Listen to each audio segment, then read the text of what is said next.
여러분, 우리 하나님은요 진짜 좋으신 분입니다. 우리 하나님은 신실하신 분이에요. 예, 우리는 언제든지 하나님께 나아가야 되는데요. 우리가 아까 지금 느헤미야의 기도까지 살펴봤는데, 자, 에스라도 기도했는데 에스라의 기도를 언급을 안 하고 하면은 우리 에스라 선생님이 조금 섭섭해하실 것 같아가지고 우리 에스라서 하나만 읽어보겠습니다. 에스라서 8장 1절도 한번 읽어보도록 하겠습니다. 에스라서 8장 1절 말씀. 아니,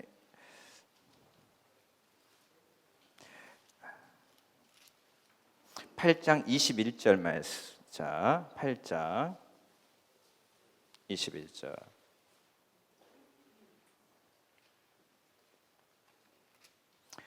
자, 8장 21절에서 22절, 23절까지 말씀이거든요.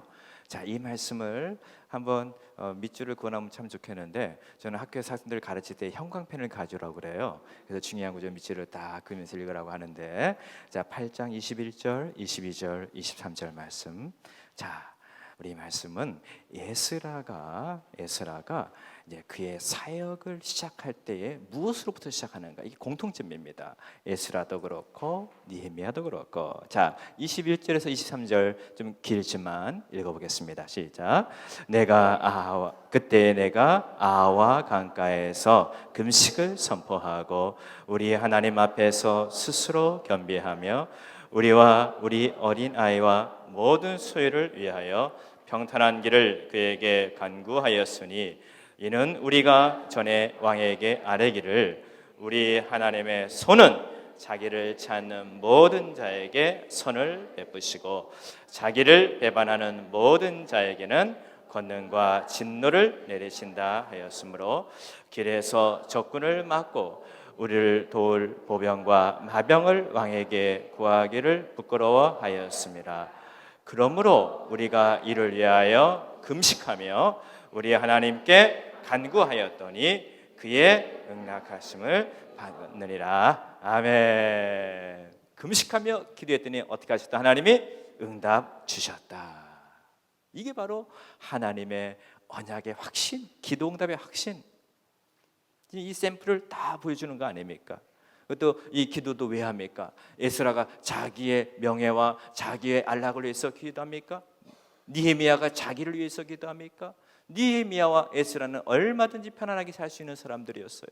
그러나 그들의 관심에는 뭐가 있었냐? 오직 하나님의 백성, 하나님의 성전, 하나님의 뜻, 이 모든 것이 이루어지게 하여서 기도하게 되는 것이었죠. 얼마나 참 믿음이, 이들의 삶이 아름답고 고결합니까? 그래서 이러한 하나님께 기도하는 모습, 에스라의 기도도, 이제 에스라서 9장은요 긴 에스라의 회개 기도예요. 당시에 백성들이 통혼하는 문제 때문에 에스라가 이걸 놓고 하나님께 두 손을 들면서 하나님께 기도하는 모습이 나오거든요. 자, 에스라나 느헤미야의 공통점, 다 기도의 사람이었다. 우리가 말씀을 묵상하다 보면은 기도가 좀 소리낼 수가 있어요. 늘 균형을 가지고 이걸 하시면 좋겠습니다. 자, 그 다음에 또 이 느헤미야의 중요한 신학적 포인트 세 번째가 있습니다. 이게 뭐냐면은 하나님의 성전 안에 예배 회복이에요. 자, 성전은 이미 건축이 됐습니다. 에스라서 1장 4장 보면은 외적인 성전은 건축이 됐는데, 문제가 뭐냐면은 그 안에 구약 시대에 하나님께 제사를 드리고 예배를 드리고 하는 것이 쉬운 게 아니잖아요. 제사장이 필요하고 율법에 따라서 다 여러 가지 갖추어야 되잖아요. 자, 이러한 부분들을 이제 느헤미야가 제도적으로, 행정적으로 하는 부분들이 나와요. 우리 다 같이 한번 느헤미야 10장 32절 읽어보겠습니다. 우리가 또 스스로 규례를 정하기를 해마다 각기 3분의 1을 수납하여 하나님의 전을 위하여 쓰게 하되. 아멘. 뭘 위해서 쓰게 했다고요? 하나님의 전을 위하여. 그러니까 느헤미야는 모든 개혁을 함에 있어서 하나님의 성전에 집중을 가졌어요. 하나님의 전. 하나님의 전을 위해서. 그러면 10장 35절도 자 여기 하나님의 전 35절 시작. 해마다 우리 토지 소산의 만물과 각종 과목의 첫 열매를 여호와의 전에 드리기로 하였고, 여호와의 전에 드리기로 하였고. 그의 관심은 하나님의 전. 왜요? 왜 자꾸만 이렇게 세계를 가지고 또 토지 소산물을 가지고 합니까? 하나님의 전에서 제사장들이 먹고 살고 제사의 기능을 회복할 수 있도록 이런 행정적인 조치를 다 하는 것입니다. 자, 느헤미야 12장 43절 시작. 이날에 큰 무리가 큰 자를 드리고 심히 즐거워하였으니 이는 하나님이 크게 즐거워하셨습니다. 부녀와 어린아이도 즐거워하였으므로 예루살렘에 즐거워하는 소리가 멀리 들렸느니라. 아멘. 큰 제사가 회복이 되어지고 은혜가 회복이 되니까 즐거움이 넘치는 것이에요. 예배가 회복이 되니까는 이런 회복의 모습을 소개하고 있고요. 느헤미야 13장 14절 시작. 내 하나님이여 이 일로 말미암아 나를 기억하옵소서. 내 하나님의 전과 그 모든 직무를 위하여 내가 행한 선한 일을 도말하지 마옵소서. 아멘. 느헤미야는 성벽 건축에도 열심히 했을 뿐만 아니라 이미 지어진 하나님의 성전 안에 제사의 기능이 바로 회복될 수 있도록 행정적인 조치를 다 해놓은 것이죠. 그러니까 어떻게 보면 느헤미야는 참 평신도지만은 대단한 하나님의 전을 향한 열정을 가지고 있었어요. 우리가 이러한 신학적인 메시지를 보면서 정말 오늘날 이것을 어떻게 적용할 수 있습니까? 좀 더 적용 포인트 말씀드리겠지만은 하나님의 교회의 회복이에요. 오늘날 이 시대 좀 더 말씀드리지만 교회의 회복, 교회의 예배가 회복이 되어지고 하나님의 종들이 회복이 되어지고 이게 너무나 중요한 것이에요. 진정한 부흥과 회복은 영적인 회복이고 예배의 회복이며 교회의 회복이기 때문에 그래요. 그래서 이 느헤미야가 행정가지만은 이 성전에 대한 관심을 절대로 놓지 않았어요. 자, 여러분 다니엘도 기도할 때 창을 열고 무엇을 향하여 기도했습니까? 예루살렘을 바라보면서 기도했잖아요. 자, 이게 그러니까 우리가 하나님의 택한 언약 백성들의 이 마음의 중심에는 늘 뭐가 있었냐? 성전이가 있었어요. 성전, 예배의 회복이 있었어요. 그러니까 오늘날 우리에게도 이 예배의 회복이 아주 중요한 부분이죠. 아주 중요한 부분. 자, 그 다음에 또 네 번째 신학적 포인트, 율법에 대한 철저한 순종. 다른 말로 말하면 말씀에 대한 철저한 순종. 느헤미야 전체는요 하나님의 말씀에 중요한 주제가 흘러가고 있습니다.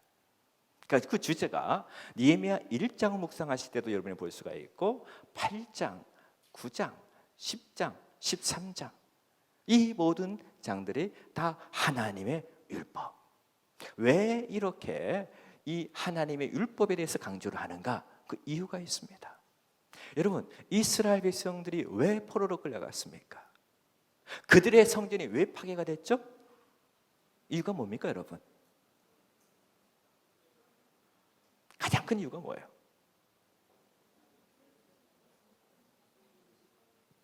곳곳에 웅웅웅 거리니까 하나도 안 들려요. 가장 근본적인 이유는 하나님의 말씀에 대한 불순종이었어요. 말씀을 떠난 것입니다. 하나님 말씀을 떠났어요. 율법을 떠난 것입니다. 이게 가장 큰 죄였어요. 하나님 앞에는 하나님의 말씀을 떠나는 것이 가장 하나님의 안타깝게 생각하는 것이에요. 그 첫 번째 출발점이 어디서부터 시작됐습니까? 창세기 2장에 에덴 동산에서 시작됐잖아요. 거기도 말씀을 떠났잖아요. 그러니까 성경의 구약의 역사를 보면은 다 하나님께서 말씀을 주시고 이 말씀 떠나지 말라. 이거를 그렇게 강조하지 않을 수가 없어요. 여러분 레위기 마지막도 말씀에 따라서 이스라엘 백성들의 말씀 순종 여부에 따라서 그들의 미래가 결정이 되는 거예요. 신명기도 그 말씀 순종의 여부에 따라서 그들의 미래의 운명이 결정돼요. 이미 하나님께서는 모세의 오경을 통해서 다 이 원리를 깔아놓으셨어요. 그렇기 때문에 이 느헤미야에서 1장에 기도할 때 뭘 붙드느냐? 모세의 오경의 율법을 붙들어요. 그 말씀을 붙들고 기도하는 장면이 나오는 것입니다. 그냥 기도하지 않아요. 그냥 기도하잖아요. 자, 느헤미야서 1장 7절에서 8절 다 같이 한번 읽어보겠습니다. 시작. 주를 향하여 크게 악을 행하여 주께서 주의 종 모세에게 명하신 계명과 규례를 지키지 아니하였나이다. 애적에 주께서 주의 종 모세에게 명령하여 이르시되 만일 너희가 범죄하면 내가 너희를 여러 나라 가운데 흩을 것이요. 아멘. 이게 지금 느헤미야가 기도할 때에 모세의 율법을 붙들었습니다. 이게 흩을 것이다. 이건 뭐냐? 신명기 28장에 나오는 내용이다. 철저한 말씀의 사람이었어요. 학사 에스라가 율법을 연구하고 가르치고 준행하기로 결심했다라는 말씀이 에스라서에 나오는데, 느헤미야도 둘이 팀 사역을 하는데 느헤미야도 말씀에 정통한 사람이었어요. 평신도였지만.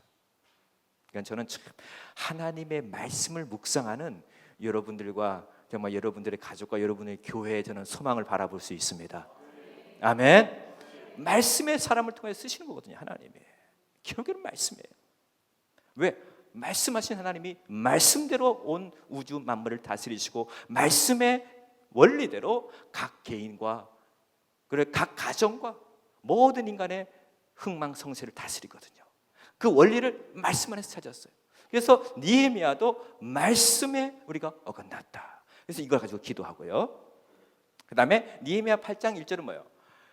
영적 부흥을 위해서 에스라가 뭘 가져오라고 하면 율법을 가져와요. 말씀을 가져와요.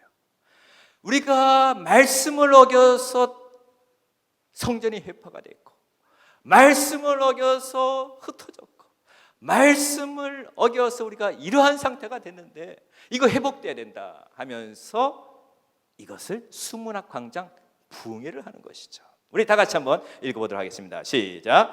이스라엘 자손이 자기들의 성읍에 거주하였더니 일곱째 달에 이르러 모든 백성이 일제히 수문 앞 광장에 모여 학사 에스라에게 여호와께서 이스라엘에게 명령하신 모세의 율법책을 가져오기를 청하매. 아멘. 율법책을 가져오게 했다.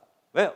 모든 이스라엘 백성들의 현재의 영적인 상황, 그들의 모든 상 점검을 어디서부터 시작했다? 말씀으로부터 시작했다는 거죠. 말씀으로부터. 이게 구약에 하나님께서 포로 후기의 백성들에게 주신 부흥회였거든요. 부흥회. 이때에 하나님의 은혜가 임하고 성령이 임했던 것이에요. 이 하나님의 은혜와 성령이 임했던 것은 이미 이사야 선지자를 통해서 계속 하나님께서 말씀하셨던 것이에요. 말씀과 성령으로 내 백성을 회복하리라. 이사야서 59장 21절에 말씀이 나오거든요. 이것이 부분적으로 성취된 부분이 이 부분이에요. 이걸 통하여서 이제 이 백성들이 모이면서 백성들의 하나님의 임재로 인한 회복이 일어나게 된 것이죠.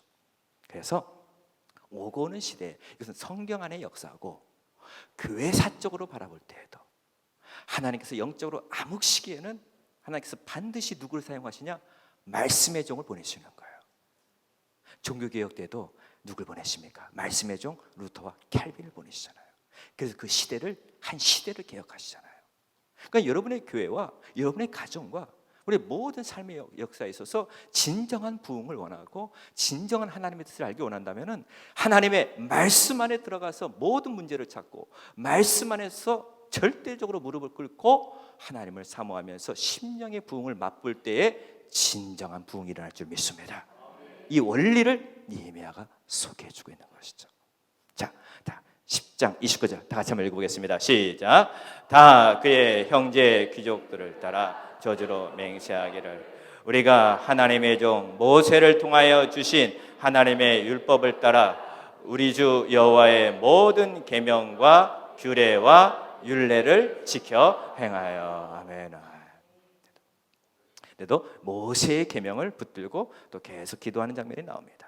자, 그다음에 또 율법에 대한 공동체, 성전, 율법, 그다음에 또 하나는 이 공동체의 정체성이에요. 이제는 하나님의 백성들의 정체성. 근데 이 부분을 묵상할 때에 우리가 약간의 시험될 여지가 있어요. 근데 이 부분을 우리가 잘 해석을 하셔야만 됩니다. 자, 13장이 무슨 내용이냐면 통혼에 관한 이야기예요.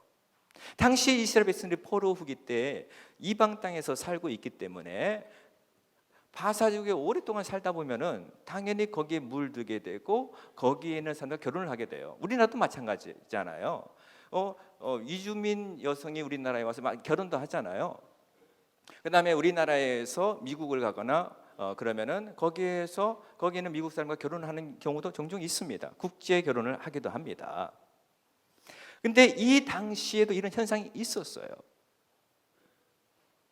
그런데 이 모습을 보고 에스라도 엄청나게 책망을 하고 느헤미야도 책망을 하는 것이에요.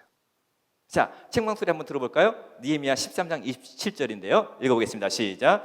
너희가 이방 여인을 아내로 맞아 이 모든 큰 악을 행하여 우리 하나님께 범죄하는 것을 우리가 어찌 용납하겠느냐. 어이구, 이렇게 말씀하세요. 큰 죄를 졌다. 큰 죄를 졌다. 이걸 우리가 어떻게 해석할까? 어이구, 이거 결혼해도 되지 않는가? 이거 어떻게 해석할까요? 나중에는 있잖아요. 막 느헤미야가 막 사람들 머리털을 뽑고 막 때리고 강제로 이혼시켜요. 이거를 우리가 어떻게 해석해야 되냐? 이거를 오늘날의 컨셉으로 이 본문을 적용하시면 힘들어요. 이때 당시에 회복된 이스라엘 공동체는 바사 제국에 살면서 이교도라고 하는 거대한 바닷속에 풍덩 빠져 있는 상태예요. 고대 근동의 각 국가들 연구해 보면은 모든 국가들은 다 종교를 가지고 있었고 종교적인 국가였습니다. 고대 근동의 사람들에게는 그들의 종교가 그들의 삶에 깊숙이 배어 있어요. 절대로 종교와 나라와 국가의 정체성은 분리할 수가 없어요. 오늘날처럼 이런 상황이 아니에요.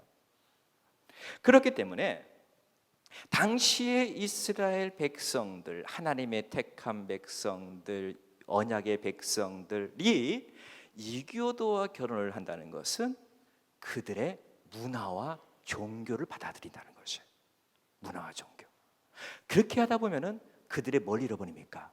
신앙적이고 영적인 언약 백성의 정체성을 잃어버린다는 것이에요.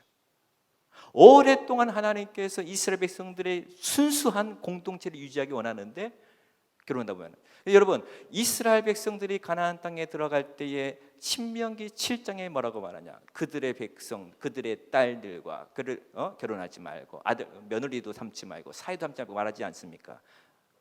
절대로 하지 말고. 왜? 그들의 영적이고 신앙적인 순수성을 유지하기 위한 것이에요. 다른 이유가 없습니다. 이 당시에 너무 필요했던 거예요. 왜? 포로기 이스라엘 공동체의 정체성은 하나님을 예배하고 말씀에 순종하는 언약 공동체이기 때문에 그런 것이에요.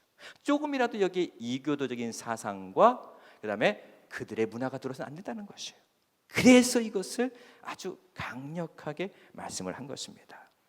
그래서 그렇게 그 시대의 영적이고 신앙적이고 말씀의 순수함과 공동체의 순수함의 차원으로 이 본문을 해석을 하셔야지 오늘날 이것을 배타주의적인 거라 아이고 이주민이랑 결혼하면 안 돼 그런 배타적인 자세로 이 본문을 적용하시고 율법주의거나 배타적으로 이해하시면 안 된다는 것이죠. 그래서 이제 이것을 잘못 오해해 가지고 이제 에스라서나 이 시대에 이거 잘못 이해하고 후대에 유대교의 아주 딱딱하고 바리새인 같은 그런 공동체가 그러한 것들이 이제 여기에 생겨나게 된 것이죠.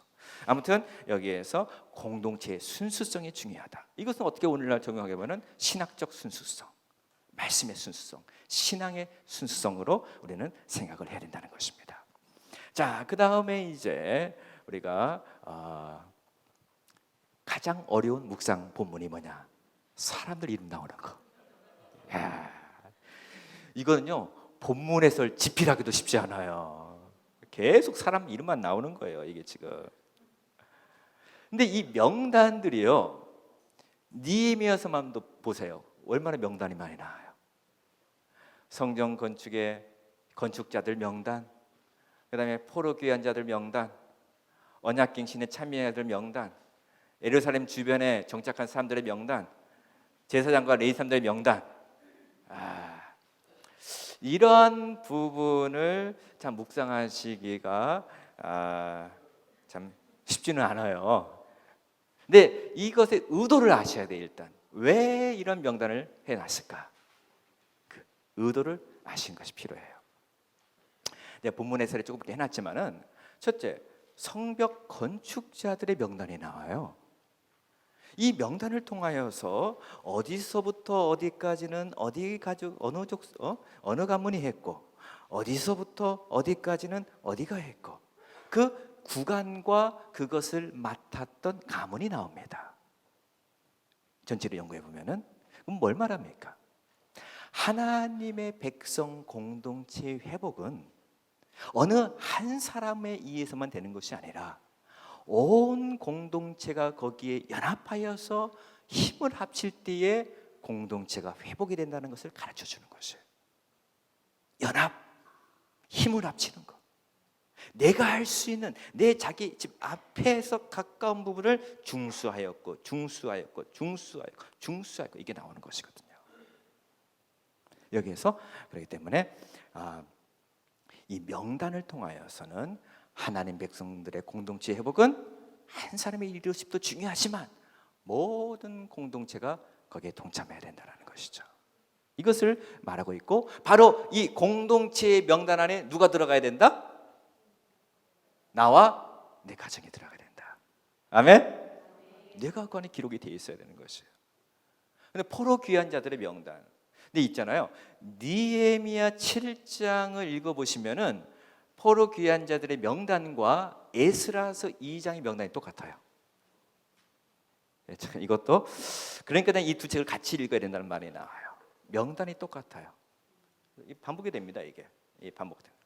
아무튼 여러 가지 이게 제가 이렇게 강의를 해서는 쉽지만 이 학문지로 들어가 보면 굉장히 복잡한 내용들이 많아요. 연대 설정도 그렇고 본문의 순서도 그렇고 많이 이 학문적으로는 해결할 부분들이 굉장히 많이 있는 부분입니다. 그것들은 다 이제 생략을 하고, 포로 귀한 자들의 명단, 이것도 아주 중요해요. 여러분, 포로 귀한 자들이 뭘 의미합니까? 하나님의 남은 자들이에요. 대부분의 사람들은요, 각 지역에 흩어지면서 거기에서 삶에 안주하고 돌아오기를 원치 않았어요. 그래서 삶이 터지면 좋거든요. 일단은 정착하고 일단 살아가니까는. 돌아오는 것은 고생이에요. 돌아와서 개척해야 되죠.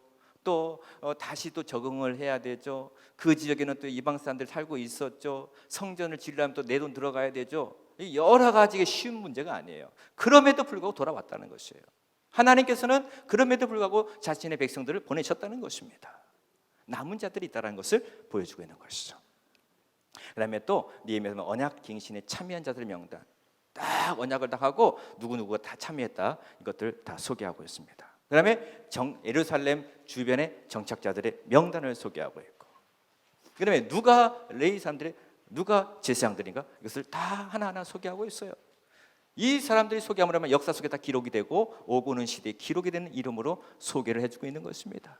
그러니까 이러한 본문들을 묵상할 때에 정말 나도 이 하나님의 재건 사역, 나도 하나님의 회복 사역, 나도 하나님의 이 남은 자로서 이 시대에 하나님의 하늘나라의 생명책에 기록되고자 하는 그 마음, 그 믿음으로 묵상을 하셔야 되겠죠. 여러분, 그러므로 오늘날 이 시대에 하나님의 나라의 회복과 하나님 나라의 부흥의 주인공은 어떤 목회자 한 사람에 의해서 되는 것이 아니에요. 누구다? 나. 따라해보세요. 나다. 여러분 자신이 주인공이 되어야 되는 것이에요. 네. 같이 해야 되는 거예요. 같이. 그래서 이 공동체의 일반성들을 다 소개하고 있는 것이죠. 자, 이제 시간이 많이 지나가네요. 느헤미야서의 포인트, 이제 1장부터 한번 쭉 흐름을 이제는 신학적으로 이제 주제별로 발표받다면은 이제 마지막으로 1장부터 13장까지 각 장에 뭐가 포인트고 각 장에서 말하고자 원하는 것이 무엇이고를 딱딱딱 지어가면서 이제 강의를 좀 마무리해야 될 것 같은데요. 자, 느헤미야 1장을 보시면은 아까도 말씀했던 것처럼 느헤미야, 자 1장은 뭐가 나온다고 그랬습니까? 느헤미야의 뭐가? 근데 기도가 먼저 나옵니까? 기도 전에 하나 나온 것이 있어요. 뭐가 나왔죠? 보고가 나왔어요. 누구의 보고? 하나님의 보고가 나왔어요. 이것을 듣자마자, 고국의 소식을 듣자마자 느헤미야가 바로 한 반응이 뭐예요? 수일 동안 금식하고 슬퍼 울며 기도하는 것이죠. 그러니까 이건 뭘 말합니까? 느헤미야는 평상시에 자신의 백성들, 하나님의 성전, 하나님 백성들에 대한 관심이 있었어요. 그러니까 이러한 자를 사용하시는 거예요, 하나님이. 자기 문제. 제가 가끔 이 말을 들어요. 큐티하는 많은 이유 가운데 내 문제 해결을 받기 원하잖아요. 그것도 좋습니다. 하나님이 우리 각자의 문제를 말씀으로 해결해 주세요. 저도 그동안 하나님의 말씀으로 인도함을 받았고, 말씀을 통해서 저의 문제를 해결해 준 것들을 많이 경험했어요. 근데 이제 여러분, 적어도 여기 오신 분들은, 하나님의 말씀 묵상의 단계가 오래되신 분들은 이제 여러분의 안목을 넓히셔야 돼요.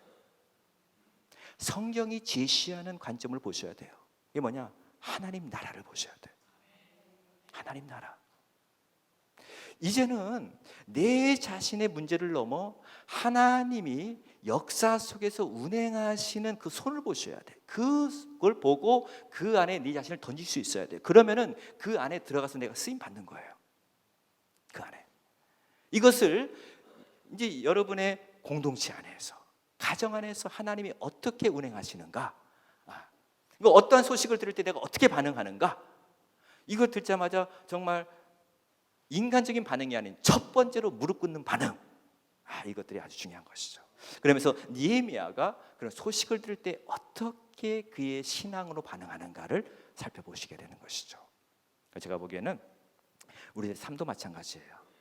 우리의 삶도 하나님께서 우리에게 많은 문제를 보내주시거든요. 개인적으로 그래요. 이런 문제 보내주시고 저런 문제 보내주시고, 문제 보내주실 때에 우리가 그것을 어떻게 반응하고 어떻게 하나님 앞에 내 믿음을 보이는가, 여기에 따라서 이제 삶의 이 내비게이션, 이 흐름들이 진행이 되는 것이죠.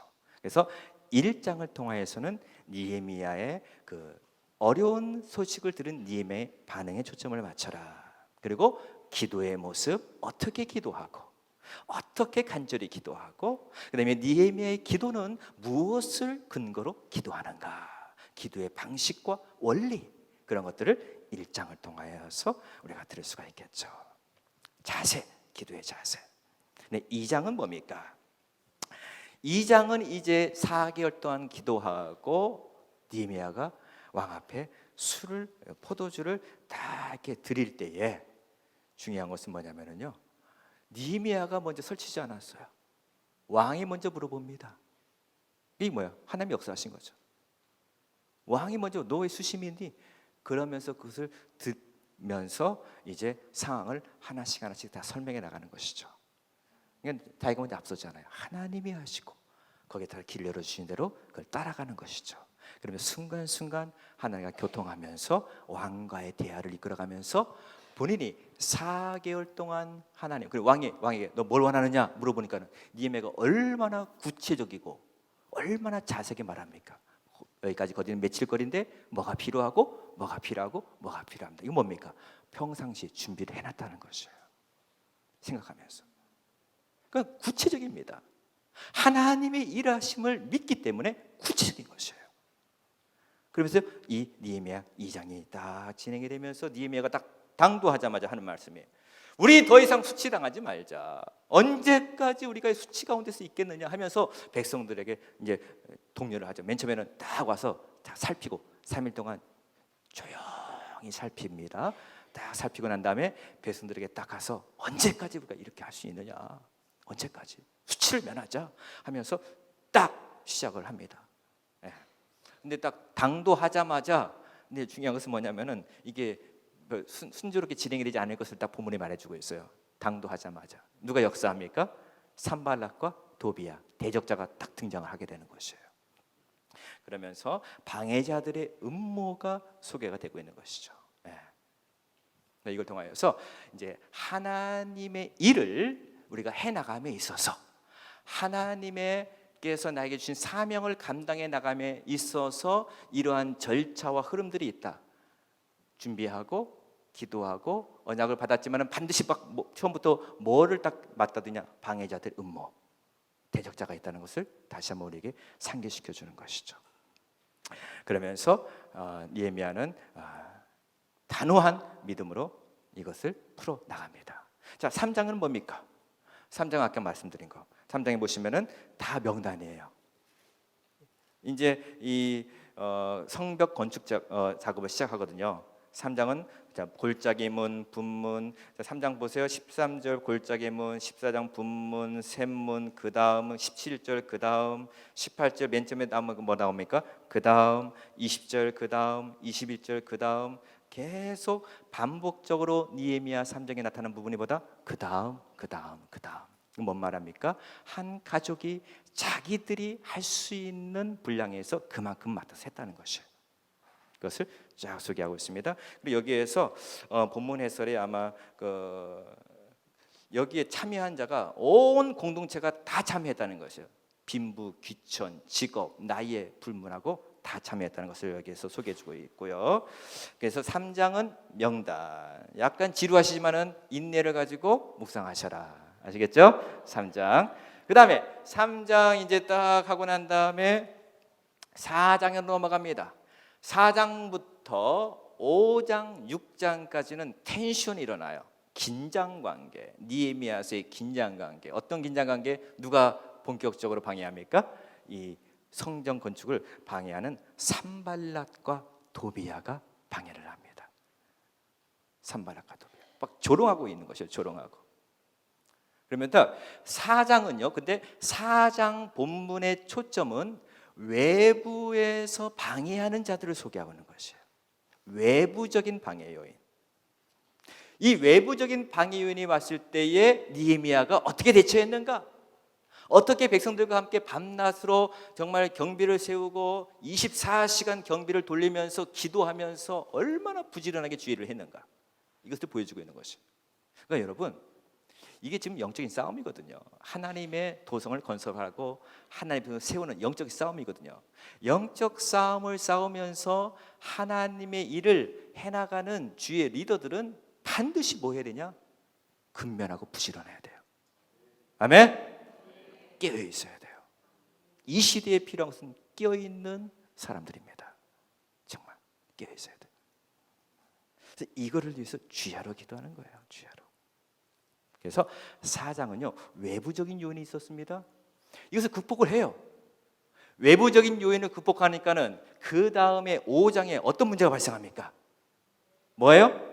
내부적인 요인이에요. 백성 내부의 문제가 발생합니다.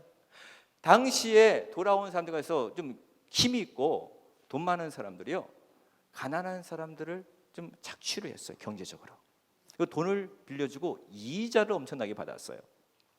이 이자가요 보통이 아닙니다. 보통이 아니에요. 여러분은 이자 빚 안 지고 사시죠?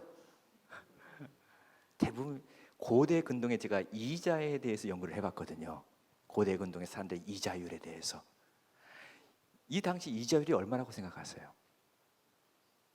바벨론 시대, 아수르 시대에 사람들이 돈이나 공물을 빌려주고 이자를 받을 때 보통 이자율이요 많게는 50%, 작게는 33%였습니다. 오늘날 이 이자 내고 못 살아요. 근데 고대 근동의 현상이었어요. 이게 이자. 모세 시대에 그랬어요.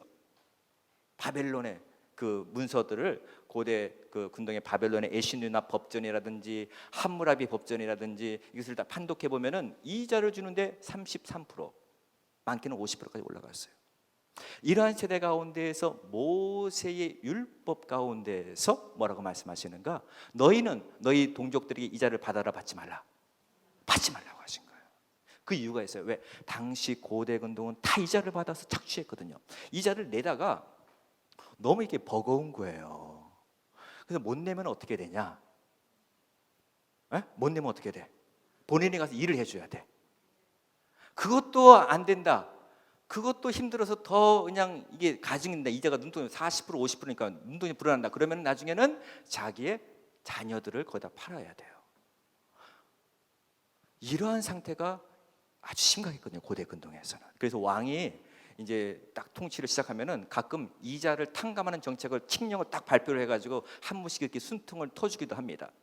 그런데 지금 포로 후기 이스라엘 공동체 안에 구약 율법에서 그만 뭐가 있었다? 이자가 있었던 것이에요.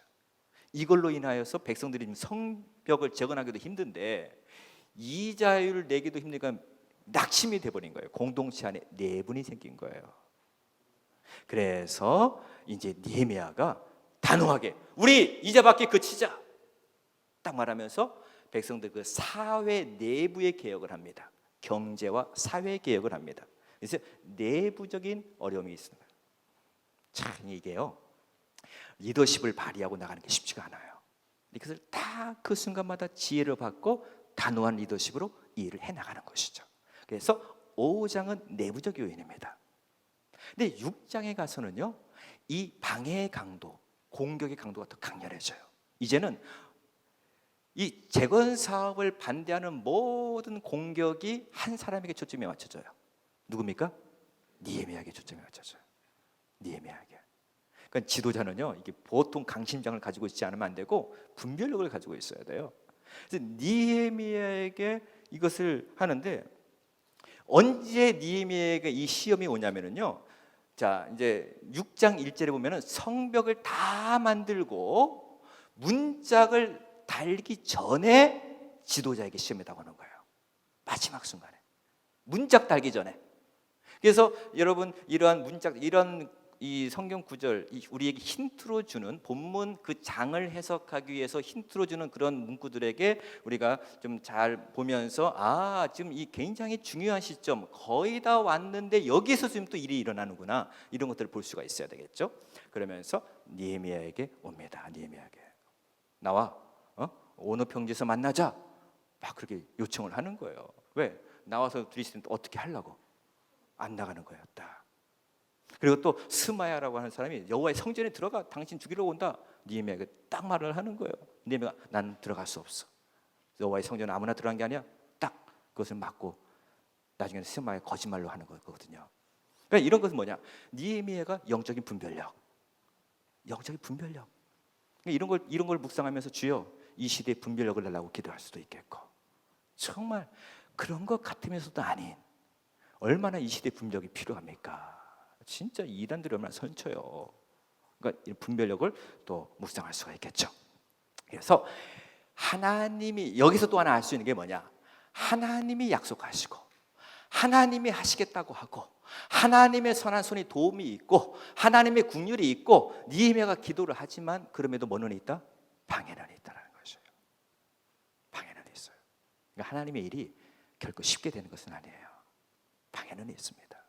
이거를 그러니까는 우리가 성도들이 하나님이 약속하시면 무조건 순종하게 다 진행이 되는지만 알아요.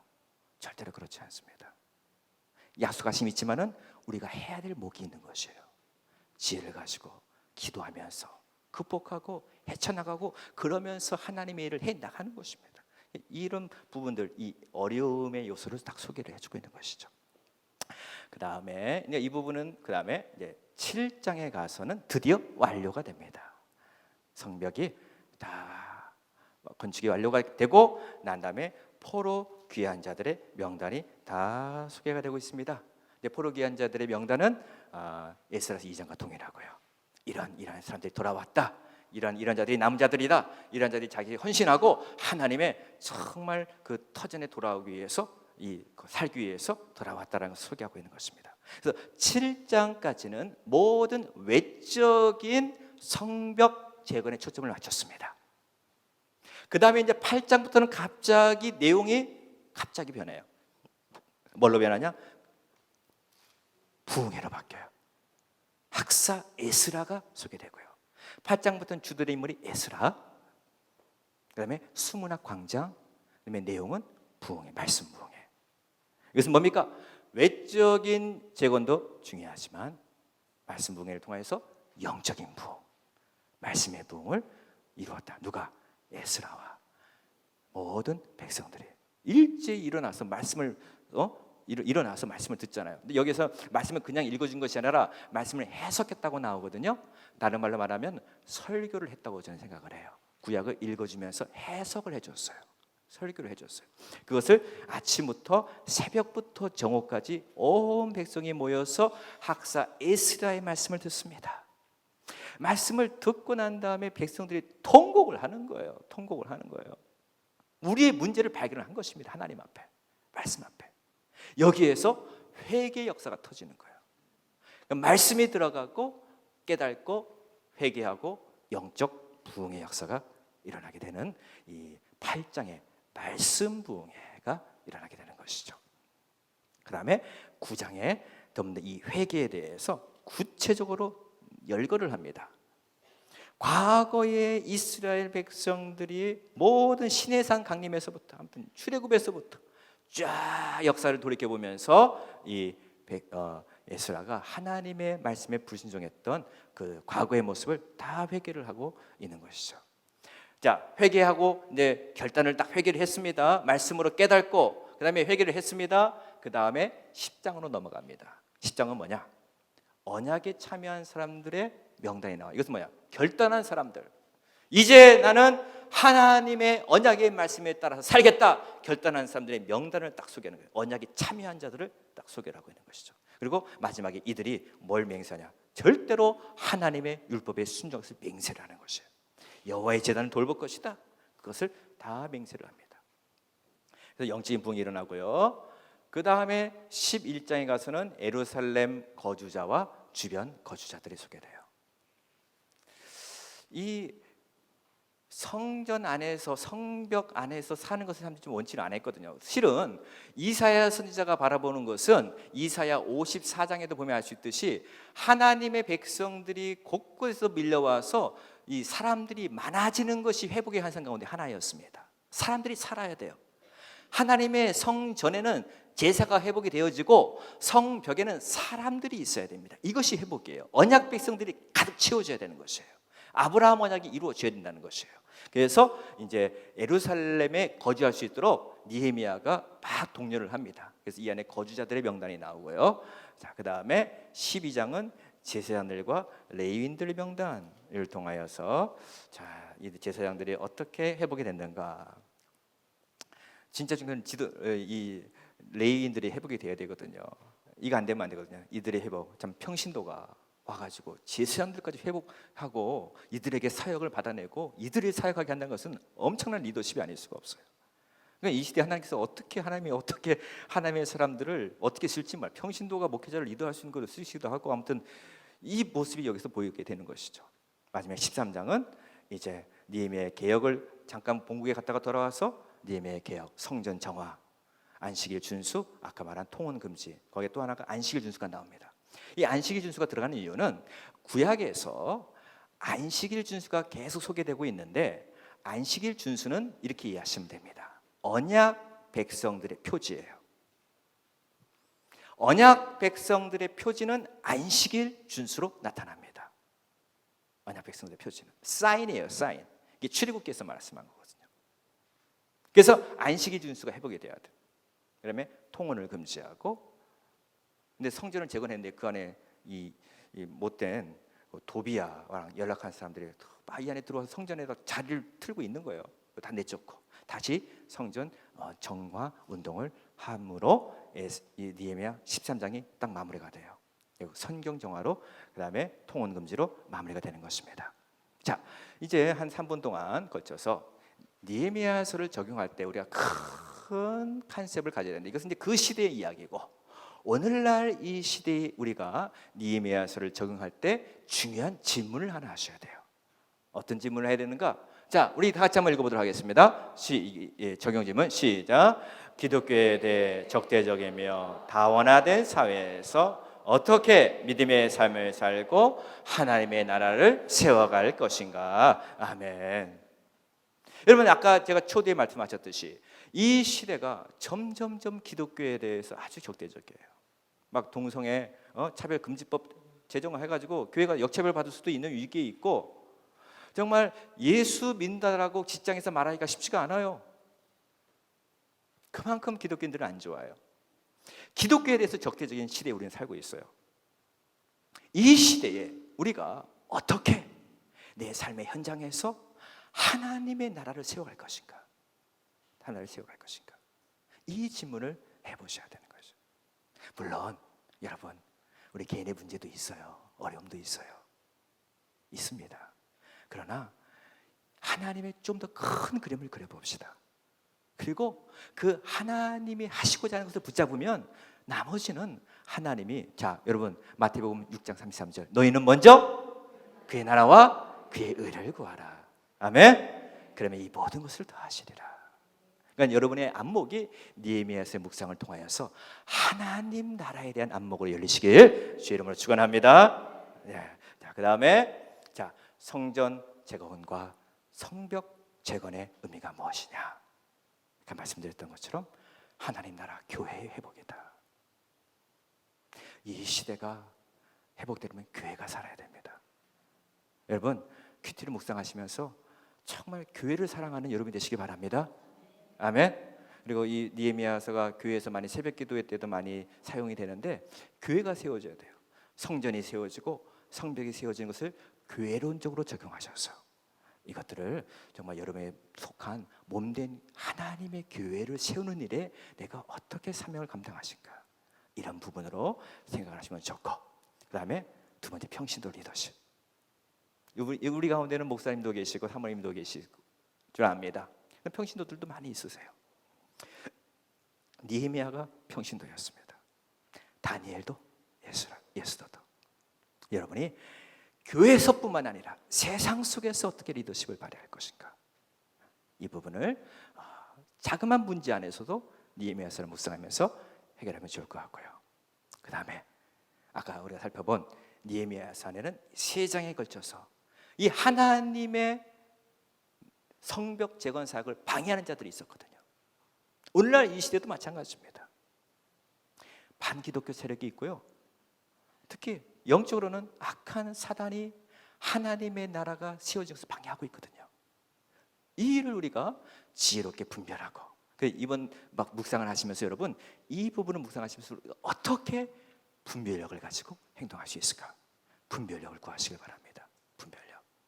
그 다음에 마지막으로 진정한 이 시대 회복, 말씀과 기도를 통한 회복과 부흥이 일어날 수 있도록 여러분의 첫 번째, 심령의 회복, 가정의 회복, 공동체의 회복, 교회의 회복, 또 직장의 회복, 이런 모든 것들이 말씀을 통하여서 이런 영적 회복의 운동이 일어나는 그런 쪽으로 적용을 방향성을 가져가면은 느헤미야서가 유익할 것입니다. 저는 확신합니다. 뭘 확신하냐? 하나님의 말씀이 선포되어지면은 결코 헛되이 땅에 떨어진 것은 하나도 없습니다. 아멘. 말씀을 선포하고 말씀을 묵상하고 붙들면은 하나님께서 말씀대로 우리의 삶을 이끌어 가시고, 이 느헤미야서 생명의 삶에서 본문으로 주신 이 느헤미야서를 묵상하면서 저는 우리 한국교회 개교회가 세워지는 놀라운 부흥의 역사가 일어날 줄 믿습니다. 뿐만 아니라 정말 세계 모든 교회, 이 말씀을 묵상하는 교회들이 이런 부흥의 역사가 일어날 줄 믿습니다. 자, 우리 시간에 다 같이 합심하여 한번 기도하겠습니다. 우리 말씀을 생각하면서 합심하여 한번 기도할 터인데, 여러분 정말 이 시대에 하나님, 나의 삶에 하나님의 선한 손이 주여 임하게 하여 주시옵소서. 그리고 하나님의 선한 손으로 내가 하나님의 사명을 감당케 하여 주시옵시고, 나를 긍휼히 여겨 주시옵시고, 내가 기도로 정말 하나님의 일들을 감당해 나가시도록 도와달라고 우리 다 같이 한번 합심하여 한번 기도하도록 하겠습니다. 하나님 아버지 감사합니다. 우리 하나님 아버지께서 도와주시고 은혜 베풀어 주시어서 아버지 하나님, 정말 이 시대가 점점 하나님의 교회가 나약해지고 하나님의 나라의 사역들이 주여 도전을 받는 이 시대에 하나님 아버지, 우리가 정말 하나님 아버지 앞에 느헤미야의 심령을 가지고 에스라의 심령을 가지고 하나님 아버지, 정말 우리가 내가 속한 삶의 현장에서 아버지 하나님 회복과 부흥의 역사가 일어나는 것들을 사모하며 그러한 것들을 경험하기를 원합니다. 아버지 하나님 도와주시기를 원하옵나이다. 아버지 하나님, 우리를 이 시대의 느헤미야처럼 하나님의 선하신 손이 주여 우리들의 삶 속에서 임하기를 위하여 아버지 하나님 우리가 나아가기를 원하오니 하나님 아버지 도와주시기를 원합니다. 하나님 은혜 베풀어 주시옵소서. 하나님 아버지 도와주시기를 원합니다. 아버지 회복의 역사가 이번 니에미야서 말씀 묵상을 통하여 일어나게 하여 주시옵소서. 하나님 우리는 하나님의 도움이 아니면 살아갈 수가 없나이다. 하나님의 선한 손에 도움이 있지 아니하면 아버지 하나님 우리가 이 세상 속에 하나님의 나라를 세워나갈 수가 없나이다. 주여 은혜를 베풀어 주시고 주여 자비를 베풀어 주시옵소서. 주여 말씀의 권능으로 하나님의 기적들을 체험할 수 있도록 하나님 아버지 도와주시기를 원합니다. 하나님 아버지 도와주시고 은혜를 베풀어 주시옵소서. 하나님 니에미야의 하나님은 살아계신 하나님이시며 오늘 이 시대에 이 시간에도 우리와 함께 하시는 하나님인 줄 믿습니다. 하나님 오늘 하나님의 니에미야서 말씀을 배우고 돌아가는 많은 하나님의 백성들이 있사옵니다. 주님 저들의 삶 속에 하나님의 선한 손이 역사하게 하여 주시옵소서. 주님 하나님의 은혜와 긍휼을 붙들고 살아갈 수 있도록 은혜를 베풀어 주시옵소서. 하나님 우리 앞에는 우리가 정말 이 시대에 하나님의 나라를 세우기 하여 니에미야의 심령으로 쓰임받기를 원하오니 하나님 저희들에게 니에미야의 마음을 허락하여 주시옵소서. 또한 하나님 우리가 하나님 앞에 나아갈 때 기도로 나아가기를 원하오니 기도할 때 하늘문을 열어주시고 하나님 응답의 문들을 열어주시옵소서. 그리하여 이 세상에서 하나님의 도우심으로 하나님의 살아계심을 증거하며 하나님의 공동체를 세워나가는 일에 쓰임받는 저희들 되게 하시고 니에미야의 묵상 기간이 될 수 있도록 은혜를 베풀어 주시옵소서. 감사하며 예수님의 이름으로 기도하옵나이다.